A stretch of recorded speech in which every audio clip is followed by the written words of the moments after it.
이렇게 인사합니다. 예수님 이름으로 사랑하고 축복합니다. 저도 여러분들 예수님 이름으로 사랑하고 축복합니다. 동영상으로 예배드리는 성산가족 여러분들을 예수님 이름으로 사랑하고 축복합니다. 한번 따라하겠습니다. 우리가 알거니와 하나님을 사랑하는 자, 곧 그의 뜻대로 부르심을 입은 자들에게는 모든 것이 합력하여 선을 이루느니라. 로마서 8장 28절 말씀. 할렐루야. 우리가 모이는 믿음의 공동체는 모든 것이 합력하여 선을 이루는 공동체가 되어야 되겠습니다. 우리가 많은 숫자가 아니라도 두세 사람이 모여서 합력하여 선을 이루면 그 영향력이 세계를 변화시킬 수 있음을 믿습니다. 그 중심이 되는 저와 여러분이 되었으면 상당히 좋겠습니다. 그렇게 되기를 원합니다. 한 인디언 여인이 중병을 앓고 있었습니다. 모든 사람들이 이 사람은 고칠 수 없다고 얘기했었어요. 그런데 그 여인은 선교사로 온 의사가 선교사로 나갔는데 그 헌신적인 사랑으로 병을 고치게 되었습니다. 선교사가 보여준 그 사랑에 크게 감동을 받은 그 인디언 여인은 다음과 같이 말을 했습니다. 예수님이 만약 선교사님 같은 분이시라면 나는 그분을 영원토록 신뢰할 수 있어요. 이렇게 얘기했답니다. 여러분, 다른 사람에게 예수님의 초자연적인 십자가의 사랑을 실천하여 보여주는 사람은 믿는 자뿐만 아니라 믿지 않는 사람들에게도 그 영향력을 미치게 됩니다. 예수님의 초자연적인 아가페의 사랑, 십자가의 그 크신 사랑이 타락하고 완악한 수많은 사람들의 마음을 사로잡을 수 있기 때문에 그렇습니다. 세상은 어지럽습니다. 세상은 타락했습니다. 세상은 죄악이 만연해 있습니다. 많은 사람들이 강팍해져 있습니다. 그러나 예수님의 초자연적인 아가페의 사랑, 그 십자가의 그 크신 사랑이 그들의 마음속에 들어가면 그들의 마음은 변할 수 있다는 것입니다. 그 예수님께서도 오늘날도 우리에게 서로 사랑하라 명령하고 계십니다. 그래서 우리는 이렇게 인사하잖아요. 다시 한번 인사합니다. 예수님 이름으로 사랑하고 축복합니다. 요한복음 13장 34절로 35절에 보면 새 계명을 너희에게 주노니 서로 사랑하라. 내가 너희를 사랑한 것 같이 너희도 서로 사랑하라. 너희가 서로 사랑하면 이로써 너희가 내 제자인 줄 알리라. 할렐루야. 사랑이 바로 예수 그리스도의 제자가 됨의 증거라는 겁니다. 사랑하는 사람만이 예수님의 제자가 될 수 있다는 거예요. 그렇다면 사랑하지 않는 사람은 교회는 다니는데 기독교인인데 그리스도인이라고 하는데 사랑하지 않는 사람은 교회는 다니지만 예수 그리스도의 제자가 아니라는 것 아니겠습니까? 성도가 온전한 믿음으로 다른 사람을 사랑할 때 예수 그리스도께서는 우리를 참 제자라 말씀해 주시는 것입니다. 여러분 참 제자가 되시기 바랍니다. 예수님께서 너는 참 제자야 이렇게 불림 받았으면 좋겠습니다. 저와 여러분이 예수님이 참 제자로서 사회의 한 구석을 밝히고 이 어두운 세상을 밝히고 있을 때 예수님께서는 그 빛을 통해서 역사하시고 세상을 종화시켜 나가는 것을 믿으시기 바랍니다. 예수님은 빛이십니다. 말씀이십니다. 예수님은 구원자이세요. 예수님은 어두운 세상을 비추는 불빛입니다. 생명빛이에요. 그 빛을 통해서 역사하시기 때문에 그 빛을 받은 우리도 예수님처럼 작은 불빛이라도 세상을 향하여 비추어 나갈 때 어두운 세상, 죄악된 세상이 조금씩 변해가고 정화되어 나갈 줄 믿습니다. 요한일서 3장 14절로 19절에 우리는 형제를 사랑으로 사망에 옮겨 생명으로 들어간 줄을 알거니와 사랑하지 아니하는 자는 사망에 머물러 있느니라. 그 형제를 미워하는 자마다 살인하는 자니 살인하는 자마다 영생이 그 속에 거하지 아니하는 것을 너희가 아는 바라. 그가 우리를 위하여 목숨을 버리셨으니 우리가 이로써 사랑을 알고 우리도 형제들을 위하여 목숨을 버리는 것이 마땅하니라. 누가 이 세상의 재물을 가지고 형제의 궁핍함을 보고도 도와줄 마음을 닫으면 하나님의 사랑이 어찌 그 속에 거하겠느냐. 자녀들아, 우리가 말과 혀로만 살아가지 말고 오직 행함과 진실함으로 하자. 이로써 우리가 진리에 속한 줄 알고 또 우리 마음을 주 앞에서 굳세게 하리니. 할렐루야. 말로만 하지 말래. 먹고 살만하면서 굶고 있는 사람을 외면하지 말라는 거예요. 요즘 많은 사람들이 잘 살고 있는 것 같지만 그래도 복지 사각지대에 있는, 하루하루 살아가기 너무 힘들어서 죽음을 생각하고 있는 사람들이 주위에 많이 있습니다. 그런 사람을 보면서 외면하는 사람은 그리스도인이 아닙니다. 형제를 사랑하지 않기 때문에. 할렐루야. 그래서 저는 오늘 베드로전서 3장 8절로 12절을 본문에서 사랑의 승리자라는 제목으로 은혜의 말씀을 나누어 갑니다. 따라합니다. 사랑의 승리자. 사랑의 승리자. 옆 사람과 인사합니다. 사랑의 승리자가 됩시다. 사랑의 승리자가 됩시다. 사랑의 승리자가 됩시다. 마틴 루터킹 목사가 인권 운동을 할 때 그를 방해한 어떤 사람이 그 집에 폭탄을 던졌습니다. 그러자 성난 주민들은 폭탄을 던진 사람을 향해서 몽둥이와 연장을 들고 뛰어나왔습니다. 그러나 정작 폭탄 테러를 당한 킹 목사는 흥분하고 있는 주민들을 만류하면서 폭탄을 던지라. 폭탄을 던진 사람이 이렇게 얘기해. 폭탄을 던져라. 아내와 나의 어린 것들을 죽여라. 그래도 나는 계속해서 눌린 자의 인권을 위하여 일하겠으며 폭탄을 던지는 그대를 계속 사랑하리라. 이렇게 외쳤습니다. 이것이 성경이 말하는 원수까지도 사랑을 하신 예수님의 가르침에 순종하는 참 종교인, 참 그리스도인의 신앙적인 태도입니다. 누군가가 나를 핍박하고 누군가가 나를 힘들게 해도 예수님의 사랑을 그들에게 전하는 것이 참 그리스도인이라는 거예요. 그들을 사랑해야 된단 말입니다. 그러므로 그는 인격과 사랑의 신앙의 승리자가 되어서, 누가요? 킹 목사가 흑인들에게 뿐만 아니라 온 세상 사람들에게 존경받는 인물이 되었습니다. 이렇게 나와 내 가족의 목숨까지도 빼앗으려 하는 사람을 사랑할 수 있는 사랑의 승리자가 되려면 몇 가지 원칙이 있어야 되는데 몇 가지만 한번 본문을 통해서 살펴보려고 합니다. 첫 번째, 사랑의 승리자가 되려면 긍휼의 마음이 있어야 됩니다. 불쌍히 여기는 마음이 있어야 된다는 거예요. 오늘 본문 8절로 9절을 보니까 마지막으로 말하노니 너희가 다 마음을 같이하여 동정하며 형제를 사랑하며 불쌍히 여기며 겸손하며 악을 악으로 욕을 욕으로 갚지 말고 도리어 복을 빌라. 이를 위하여 너희가 부르심을 받았으니 이는 복을 이어받게 하려 하심이라. 할렐루야. 잘못한 사람에 대하여, 죄를 지은 사람에 대하여 사랑할 마음을 품으려면 먼저 그 사람을 불쌍히 여기는 그곳에서부터 시작되는 거예요. 나한테 해코지라고 나를 어렵게 한 그 사람을 사랑하는 마음을 품는 데서부터 긍휼의 마음이 시작되는 거예요. 불쌍히 여기는 거예요. 여러분, 이렇게 생각하면 됩니다. 여러분의 자녀가, 어린아이가 잘못을 해서 일을 저질렀다고 그를 미워하십니까? 아직 살이 분별치 못하는 어린 자녀가 잘못해서 일을 저질렀다고 해서 그를 징계할 수 있느냐 이 말입니다. 아무리 큰 일을 저질렀어도 부모는 그가 철모르고 한 일에 대해서, 모르고 한 일에 대해서 그를 불쌍히 여김으로 오히려 그를 사랑으로 품게 되는 것입니다. 예수님은 자신을 십자가에 못 박아 죽이는 원수들을 향해서 아버지여 저희를 사하여 주옵소서. 자기가 하는 것을 알지 못한 민이다.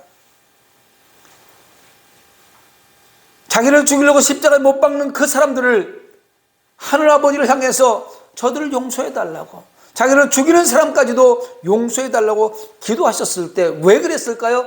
저들이 하고 있는, 자기 스스로 하고 있는 일들을 몰라서 그러니까 용서해 달라고, 어린아이같이 행동하고 있으니까 용서해 달라고 기도하신 거예요. 이런 정신을 우리는 배워야 됩니다. 셰익스피어가 쓴 베니스의 상해라는 책을 보신 적 있습니까? 거기에 보면 긍휼은 억지로 하지 않고 하늘에서 오는 빛처럼 이중의 복을 가지고 온다라고 쓰여 있습니다. 오늘은 베니스의 상인 줄거리를 잠깐 얘기해 드리겠습니다. 주요 등장인물이 여럿이 나옵니다만 4명만 소개합니다. 안토니오라고 선박을 가지고 사업을 하는 사람이 등장하고요. 그의 친구 바사니오가 등장합니다. 그리고 바사니오가 사랑하는 포샤라는 여인이 등장하고요. 대부업자 샤일록이 등장합니다. 안토니오는 사업하는 사람에서 돈이 어느 정도 있는 사람이에요. 그 친구 바사니오가 돈이 없는 사람인데 포샤라는 여인을 사랑하게 됐어요. 그래서 구원하기 위해서 여행 자금이 필요한 거예요. 사랑하는 여인을 데리고 여행을 가서 그 마음을 사로잡아서 결혼하고 싶었던 거예요. 그래서 지금 그 친구 안토니오는 배가 지금 항해에 나가 있어요. 많은 물건을 가지고 들어와서 돈을 많이 벌게 돼 있습니다. 그리고 자신의 배들이 돌아오기를 기다리면서 유대인의 대부업자인 샤일록에게 돈을 빌려요. 이 샤일록은 대부업자로서 유대인들에게 욕을 많이 먹는 사람이에요. 이스라엘 백성들이 같은 유대 민족들에게 돈놀이를 하는 사람을 아주 싫어해요. 그래서 교회에서 돈놀이 하지 말라고 그러는 거예요. 성도들끼리 돈을 주고받고 돈놀이, 이자놀이를 하지 말라고 그러는 거예요. 이 샤일록이라는 사람은 같은 유대 민족끼리 돈놀이를 하면서 돈을 불려가면서 그들에게 많은 이자를 받던 그런 사람이에요. 그러면서 엄청난 돈을 빌려주면서 이 돈을 갚지 못하면 안토니오 당신의 몸에서 1파운드의 살을 내가 잘라가는 조건으로 이 돈을 빌려줍니다. 1파운드는 약 450g이 조금 넘는 거예요. 한 근이 좀 안 되는 거죠. 그런데 그것도 심장에서 제일 가까운 곳에서 내가 1파운드의 살을 떼어가겠다. 이렇게 계약서를 쓰고 돈을 빌려줍니다. 이 돈을 빌려가서 안토니오 친구 바사니오는 포샤의 마음을 얻어서 결혼에 성공합니다. 그런데 안토니오의 배들이 재앙을 만나서 돌아오지 못해요. 바다에서 다 망가져서 돈을 갚지 못하는 상황에 처해졌습니다. 이 대부업자 샤일록은 잔인한 사람이에요. 평상시에도 안토니오를 미워했어요. 왜? 안토니오가 대부업자 샤일록을 많은 사람들에게 안 좋은 사람이라고 소문을 낼 수 있었고, 또 샤일록은 실제로 많은 사람들이 욕을 먹는 사람이었기 때문에 안토니오와 관계가 안 좋아요. 그래서 샤일록은 약속된 살을 요구하면서 법정에 안토니오를 고발합니다. 그때 바사니오와 함께 결혼한 포샤가 남장을 하고 법정에 나타나서 변호사로 분장을 해서 샤일록과 기술을 겨루면서 안토니오를 구해내냅니다. 그녀는 샤일록이 살만을 잘 나갈 수 있으나 한 방울의 피도 흘리면 안 된다는 법적 근거를 제시해서 샤일록의 계획을 무너뜨리는 거예요. 그래, 너는 계약서에 1파운드의 살을 떼어가는 걸 했지만 피를 흘리고 안 흘리는 것에는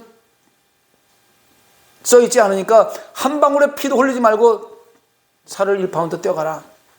결국 샤일록이 졌어요.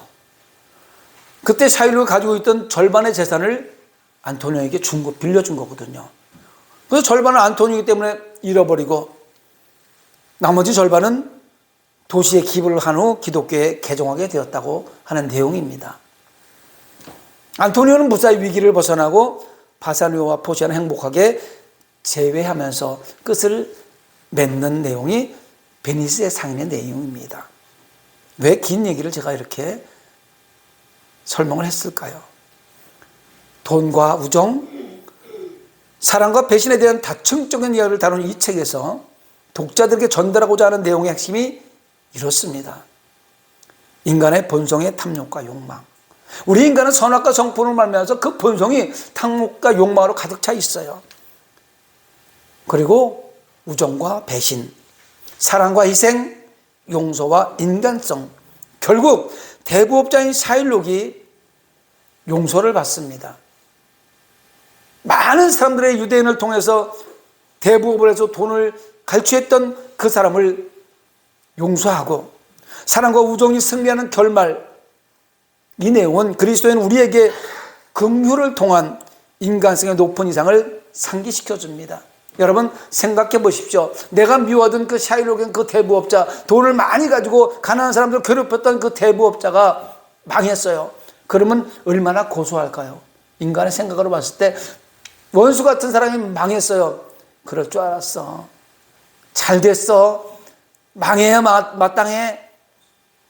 이게 인간의 본성이지만 그 안토니오와 바사로니와 포시아 이 사람은 그를 불쌍히 긍휼한 마음을 가지고 말씀을 전하고 기독교로 개종을 하게 만들어 주었습니다. 이게 긍휼을 통한 인간성이 높은 이상이에요. 마태복음 5장 7절에 보면 긍휼히 여기는 자는 복이 있나니 그들이 긍휼히 여김을 받을 것이며 라고 했는데, 여기에서 긍휼히 여기는 자, 다른 사람의 고통을 깊이 느끼고 그 불행을 회복시켜주는 사람을 말하는 것입니다. 그러므로 성도는 예수 그리스도의 십자가 사랑을 받았으니 그 사랑을 실천하면서 이웃에게 하늘나라 뜻을 전하는 사랑의 승리자가 되어야 되겠습니다. 우리 옆 사람들과 인사합니다. 사랑의 승리자가 됩시다. 두 번째로 사랑의 승리자가 되려면 언어를 조심해야 돼요. 뭘 조심해야 돼요? 옆 사람과 또 인사합니다. 말 조심합시다.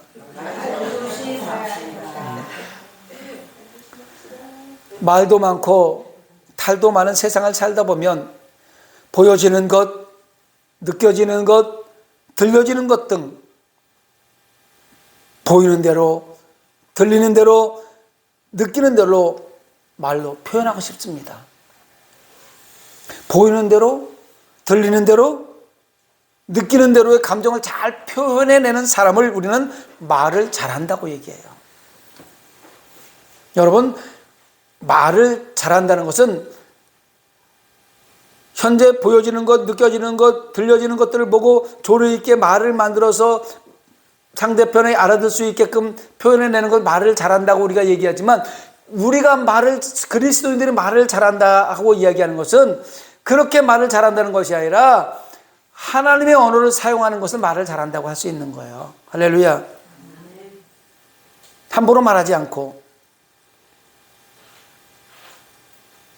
하고 싶은 말을 다 하지 않고, 보이는 대로 다 말하지 않고, 들리는 대로 다 대꾸하지 않고, 이것이 그리스도인의 삶의 모습이에요. 성경은요, 입술을 제어할 줄 아는 사람이 참으로 지혜로운 사람이라고 곳곳에 기록하고 있습니다. 잠언서 17장 27절 28절에 보니까 말을 아끼는 자는 지식이 있고 성품이 냉철한 자는 명철하니라. 미련한 자로 잠잠하면 지혜로운 자로 여겨지고 그의 입술을 닫으면 슬기로운 자로 여겨지느니라. 이렇게 말하고 있습니다.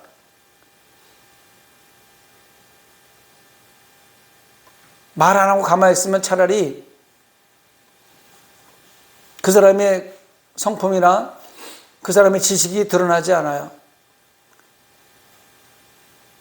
모르면 잠잠고 있으라고 하잖아요. 모르면 잠잠고 있어라. 말이 많다는 것은 지혜롭지 못하고 교만하다는 뜻이며, 말을 아끼는 자는 깊은 깨달음이 있어 신중하고 겸손하다는 뜻인 것입니다. 우리 목회자들이 말을 참 많이 해요. 왜냐하면 말을 해서 많은 성도들에게 이 언어를 통해서 설교를 해야 되고, 많은 말을 해서 사람들과 대화를 하고 상담을 해야 되기 때문에 말을 참 많이 하는 사람들입니다. 그런데 알지도 못하면서 말을 많이 할 때가 많이 있어요. 누가 물어보면 목회자인 나도 확실히 알지 못하면서 내가 가지고 있는 어떤 경험이나 지금까지 했던 어떤 그 관습을 가지고 말을 많이 할 때가 있어요. 이거를 오히려 슬기롭지 못하고 미련하다고 얘기하는 거예요. 야고보서 3장 2절로 8절의 내용을 한번 살펴보면요, 3절에 보면 말에 실수가 없게 하고 순종하게 하려면 입에 재갈을 물리면 된다. 말하고 싶으면 입에 재갈을 물려는 거예요. 4절에 보니까 사공이 작은 키로 큰 배를 움직이며, 5절에 보니까 작은 불이 많은 나무를 태운다. 이 말이 무슨 말이냐면, 혀는 작지만 그 혀를 잘못 사용하면 온몸을 망치고 만다. 2절, 6절에 나오는 거예요. 그리고 7절 8절에 보면 모든 짐승들과 새와 바다와 생물들은 길들일 수 있지만 이 혀는 길들일 수 없기 때문에 혀는 마음대로 움직여서 악을 뿜어내고 다른 사람을 매장시키고 한다. 이렇게 기록되어 있어요. 혀를 조심하라. 혀를 아껴야 한다. 이렇게 기록하고 있습니다. 그러므로 야고보 선생은 혀를 조심하라고 하면서, 말을 조심하라고 하면서 하나님의 백성들에 간곡하게 부탁을 하는 거예요. 말 조심해라. 접시는요, 그 소리에 의해서 파손된 유물을 알 수 있어요. 쨍그랑 하면 무슨 소리예요? 깨지는 소리예요. 그 소리로 알 수 있단 말이에요. 그런데 사람은 그 말에 의해서 그 지혜의 유물을 나타낸다고 하는 데모스테네스의 말처럼 늘 말과 행동을 조심해서 예수 그리스도의 인격을 닮아가는 주의 백성이 되시기를 소망합니다. 끝으로 사랑의 승리자가 되려면 화평을 도모해야 됩니다. 본문 11절에 보면 악에서 떠나 선을 행하고 화평을 구하며 그것을 따르라. 성도는 무엇보다 먼저 말을 조심해야 하는 것은 물론이와 악담을 하거나 남을 비방하지 말아야 하며 악을 버리고 선을 행하고 화평을 이루어야 한다는 것을 명심해야 되는 거예요. 그리스도인의 화평은 세상 것에 눈을 돌리지 말고 영원한 하늘나라를 바라보는 데서 얻어지는 겁니다.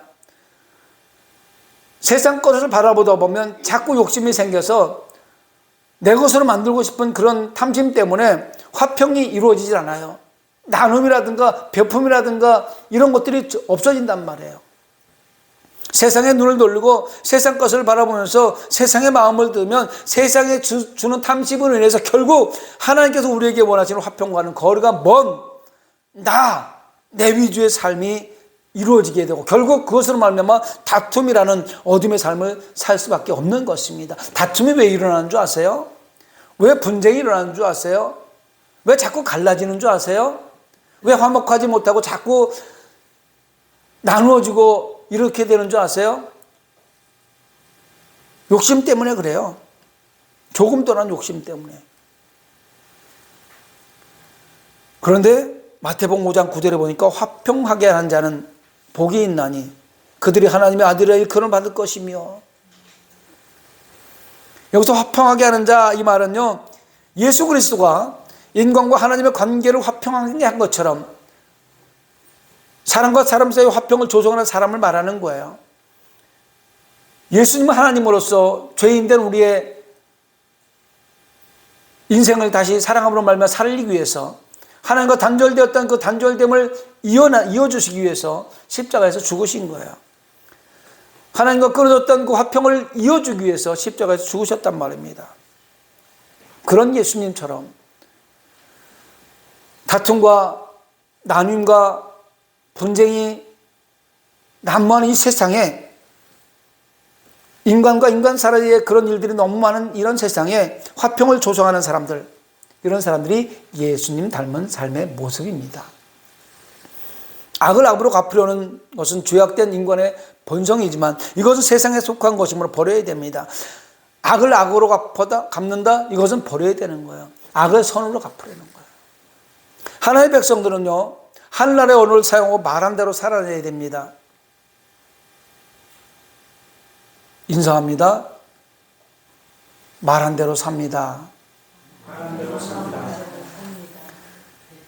그러면 무슨 언어를 사용해야 될까요? 사랑의 언어, 하늘나라 언어, 하나님의 언어를 사용하고 그 사용한 말한 대로 우리가 살아내면 되는 거예요. 말로만 하고 삶을 살아내지 않는 건 잘못된 것이고요. 그래서 말을 조심하라는 것이 내가 할 수 있는 것만 말하라는 거예요. 할 수 없는 것 뻥치지 말라고요. 할렐루야. 우리가 너무나 많은 그 헛된 말을 많이 하잖아요. 그래서 그걸 좀 조심하라고 얘기하는 거예요. 하나님께서 너는 내 아들이라 내가 너를 낳았도다 이렇게 말씀하셨습니다. 하나님 백성으로 인친 그리스도인은 오히려 악한 자에게 복을 빌고 악한 자에게까지도 선하게 대하라고 말씀하십니다. 이게 화평을 이루는 노력이에요. 나한테 악하게 대하는 사람까지도 선하게 그 앞에 다가가서 예수 그리스도 사랑을 전하란 말입니다. 그냥 말로만 아니라 삶으로 나타내려는 거예요. 이게 화평을 위한 노력이에요. 우리의 힘과 능력으로 할 수 없지만 말씀에 의지하여 화평을 이루려 노력하면 전능하신 하나님께서 우리의 생각과 마음을 주관하심으로 화평을 가는 중심에 서게 하실 것입니다. 사랑하는 성산교회 성도 여러분, 세상을 이기는 최고의 무기는 바로 예수님의 사랑입니다. 그러므로 성도는 그리스도 사랑을 실천함으로 세상의 죄를 멈추게 돼야 할 사명이 있는 거예요. 예수님의 사랑을 우리가 조금이라도 순종하면서 예수님의 사랑을 실천해서 살아가면 세상의 죄악은 조금씩 사라지게 되어 있어요. 왜? 우리의 삶의 모습이 영향력이 나타나기 때문에. 실수하고 잘못한 사람을 불쌍히 여기고 그들을 향해서 말을 삼가하시기 바랍니다. 잘못한 걸 보고 그 자리에 지적하면서 자꾸 지적하지 말고 오히려 그들을 불쌍히 좀 여기는 마음을 가지라는 거예요. 악을 악으로 욕을 욕으로 대하지 말고 화평을 이루기 위해서 예수님의 본을 받아서 사랑의 정신으로 최선의 노력을 하는 사랑의 승리자가 되시기를 바랍니다. 우리는 남을 불쌍히 여기는 마음과 늘 혀를 조심하고 늘 화평을 도모하는 자들이 되어서 주님 나라의 일에 동참하는 자들이 되어야 되겠습니다. 다시 한번 성산교회 성도들에게 바라기는 지금 내 삶의 형편이 그리 넉넉지 못할지라도 긍휼의 마음을 품고 하늘의 언어를 사용하여 가는 곳곳마다 화평케 되는 삶의 주인공이 되시길 바랍니다.